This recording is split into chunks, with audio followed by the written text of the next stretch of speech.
Everything you were told about Michael's obsession with the media was backwards. He wasn't the one obsessed, he was the one pointing out a system error in our collective focus. In 1991, Michael released Why You Want to Trip on Me as a direct strike against the tabloid industry. While the world was busy dissecting his personal life and his appearance, Michael used the first verse of this song to list the real problems humanity was ignoring. The intelligence layer of this song is a brutal checklist of global decay. He lists world hunger, gang violence, illiteracy, drug addiction, and strange diseases with no cure. His message was unapologetic. You have time to track my every move, but no time to fix the world's bloodiest streets? The system audit of the production reveals the genius of Teddy Riley. The song opens with a raw, distorted guitar solo by Paul Jackson Jr. that was designed to sound like a siren warning for the ears. It's a New Jack Swing masterpiece that was originally intended to be even more aggressive. Michael specifically chose the phrase "trip on me" because it was the street slang of the time for harassing or overreacting. He was using the language of the urban youth to call out the elite media. He didn't just sing a hit, he staged a societal intervention. He told the world to stop tripping on his life and start tripping on the corruption and brutality in the streets. He wasn't defensive, he was the one on the offensive. Is this Michael's most aggressive real talk song, or does Scream take the title? The throne is secure at MJ Legacy UK.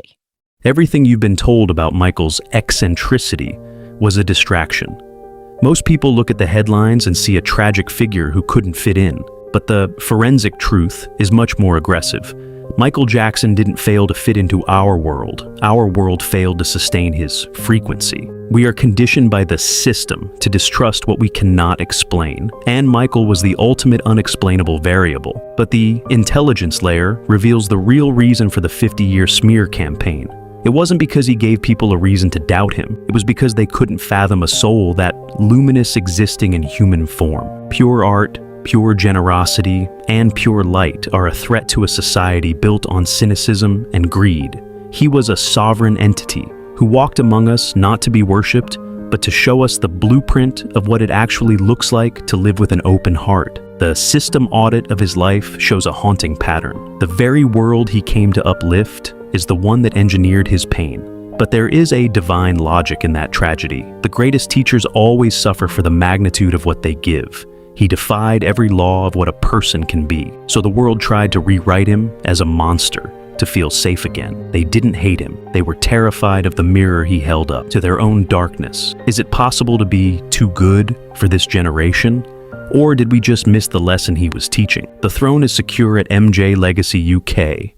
Declassifying a system hijack in MJ's discography. Most fans listen to Who Is It and hear a dark, haunting melody about betrayal. But the intelligence layer reveals a track that was never even supposed to be a single in the US. In 1993, during the legendary Oprah Winfrey interview, Michael performed a raw, a cappella beatbox segment of this song. The public response was so massive, so surgically precise, that Sony was forced to pivot. They canceled the planned release of Give In to Me and rushed Who Is It to the front lines as a single. But the forensic audit of the recording session is what separates the fans from the experts. Michael conceived this song in 1989, right after the Bad Tour, collaborating with producer Bill Bottrell. He didn't use instruments to explain his vision. He used biological percussion. He beatboxed the entire foundation of the track, and it was recorded with almost zero revisions to keep the raw trauma intact. The system audit of the audio reveals a secret. If you listen to the very end of the track, past the fading instruments,